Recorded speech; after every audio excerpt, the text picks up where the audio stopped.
வணக்கம். இலங்கை செய்திகளுடன் நான் நிரோஷன். விரிவான செய்திகளுக்கு முன் தலைப்புச் செய்திகள்.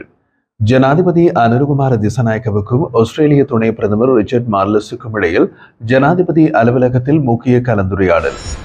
இலங்கையில் நோய் தொற்று வைரஸின் புதிய திரிப்பு நிலையை எதிர்கொள்வதற்கான முறையான முன்திட்டங்கள் அரசிடம் இல்லை என்று எதிர்க்கட்சித் தலைவர் சஜித் பிரேமதாச விமர்சனம்.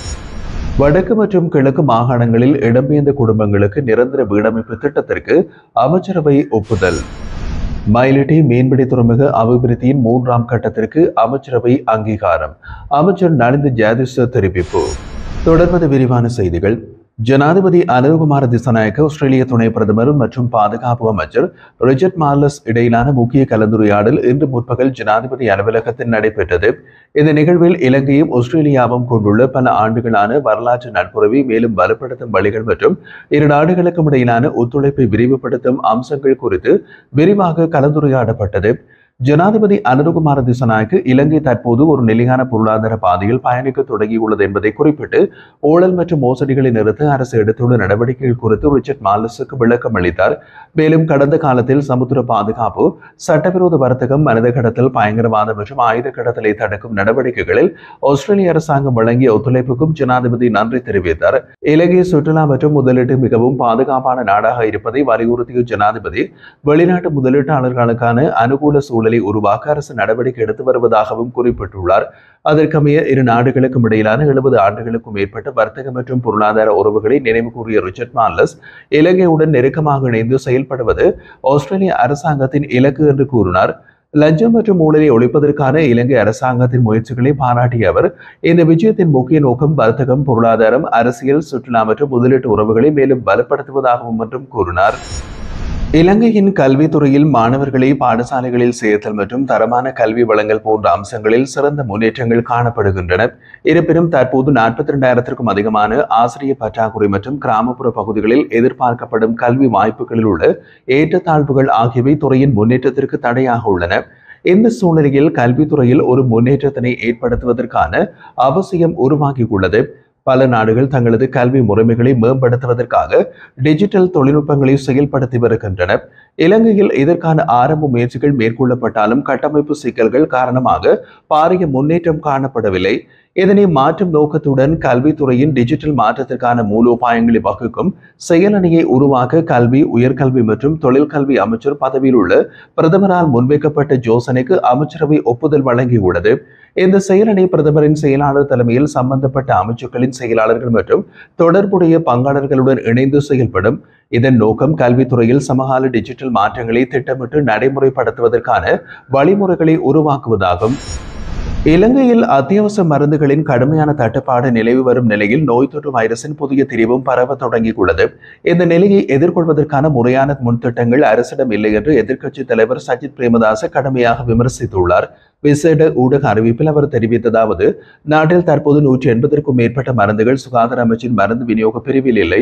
அதில் நுண்ணுயிர் எதிர்ப்பு மருந்துகள், வலி நிவாரணிகள், இன்சுலின், இதய நோய் மருந்துகள் மற்றும் மருத்துவ உபகரணங்களும் அடங்கும். வைத்தியசாலைகளில் கூட 50க்கும் மேற்பட்ட அத்தியாவசிய மருந்துகள் இல்லாத நிலை உள்ளது. நாடாளுமன்றத்தில் இந்த விவகாரம் தொடர்பாக கேள்விகள் எழுப்பப்பட்ட போதிலும் அரசாங்கம் இதுவரை எந்த பதிலும் அல்லது தீர்வும் வழங்கவில்லை என்றும் குற்றம் சாட்டினார். மேலும் LP 8.1 எனப்படும் நோய் தொற்று வைரஸின் துணை மாறுபாடு தற்போது சிங்கப்பூர், தாய்லாந்து, இந்தியா மற்றும் ஹாங்காங்கில் பரவி வருகின்றது. ஆனால் இலங்கை இது பற்றி எந்தவித பரிசோதனைகளும் மேற்கொள்ளப்படவில்லை என்பதும் கவலைக்கிடம் என்று அவர் சுட்டிக்காட்டினார். இந்த புதிய திரிவுகளுக்கான பரிசோதனைகள் நாட்டில் தொடங்கப்பட வேண்டும். கோவிட் அறிகுறிகளுடன் வரும் நோயாளிகள் மீதான கண்காணிப்புகள் தீவிரப்படுத்தப்பட வேண்டும் என்றார். மேலும் தற்போது நாட்டில் சின்னம்மை நோய் பரவும் அதிகரித்துள்ளதாகவும் குறைந்தபட்சம் 6 வாரங்களுக்கு தொடர்ச்சியான சிகிச்சை தேவைப்படுவதால் அதற்கும் ஒரு திட்டமிட்ட நடவடிக்கை அவசியம் என்றும் சஜித் பிரேமதாச வலியுறுத்தியுள்ளார். யாழ்ப்பாணம் ஆனையரவில் உற்பத்தி செய்யப்படும் உப்பு இனி ஆனையரவு உப்பு என்ற பெயரில் உள்ளூர் சந்தைக்கு விநியோகிக்கப்படும் என்று கைத்தொழில் மற்றும் தொழில் முயற்சி மேம்பாட்டு அமைச்சர் சுனில் ஹந்துனத்தி தெரிவித்தார். இன்று நாடாளுமன்றத்தில் அவர் கருத்து தெரிவித்த போது இந்த அறிவிப்பு வெளியிடப்பட்டது. இந்த முடிவு நாடாளுமன்ற உறுப்பினர்களின் ஒப்புதலுடன் எடுக்கப்பட்டதாகவும் அமைச்சர் உறுதிப்படுத்தினார். முன்னதாக ஆனையரவில் தயாராகும் இந்த உப்பிற்கு ரஜனொலு என்ற பெயர் பயன்படுத்தப்பட்டு வந்தது. இந்த பெயர் தமிழ் மக்களிடையே பாகுபாடும் வேறுபாடும் ஏற்படுத்தும் வகையில் பாவிக்கப்பட்டதாக நாடாளுமன்ற உறுப்பினர் அர்ஜுனா ராமநாதன் சுட்டிக்காட்டினார். அர்ஜுனா மேலும் கூறுகையில், நாட்டில் தமிழ் மக்களிடையே பிரிவினை மனப்பாங்கை உருவாக்க செய்யும் வகையிலான சில நடவடிக்கைகள் தற்போதைய அரசாங்கத்தால் மேற்கொள்ளப்படுகின்றன எனவும் அதில் ஒரு உதாரணம் இது எனவும் விமர்சனம் மேற்கொண்டார். இந்த நிலையில் கடந்த அமர்வில் அர்ஜுனா ராமநாதனின் கருத்திற்கு பதிலளிக்கும் போதே அமைச்சரால் புதிய பெயரிடல் குறித்த அறிவிப்பு வழங்கப்பட்டுள்ளது. யாழ்ப்பாணம் மயிலட்டி மீன்பிடி துறைமுக அபிவிருத்தி திட்டத்தின் 3ஆம் கட்டத்திற்கு அமைச்சரவை ஒப்புதல் வழங்கியுள்ளதாக அமைச்சர் நலிந்து ஜாதிச தெரிவித்துள்ளார். துறைமுக அபிவிருத்தியின் முதல் மற்றும் 2ஆம் கட்டங்கள் ஏற்கனவே நிறைவு செய்யப்பட்டுள்ளதாக தெரிவித்த அவர், தற்போது திட்டத்தின் 3ஆம் கட்டம் நடைமுறைக்கு கொண்டுவர திட்டமிடப்பட்டுள்ளதாகவும் கூறினார். இந்த கட்டத்தின் கீழ் வடமாகாண மீனவ சமூகத்துடன் சேர்ந்து கிழக்கு மற்றும் தென் மாகாணங்களில் இருந்து வருகை தரும் மீன்பிடி படகுகளுக்கு நீர், மின்சாரம், எரிபொருள் போன்ற அத்தியாவசிய வசதிகள், மீனவர்களுக்கான வலை தயாரிப்பு வசதிகள், ஏல விற்பனை மண்டபங்கள், வான்வெளி செய்தி பரிமாற்ற வசதிகள் ஆகியன வழங்கப்பட உள்ளதாகவும் அமைச்சர் தெரிவித்தார்.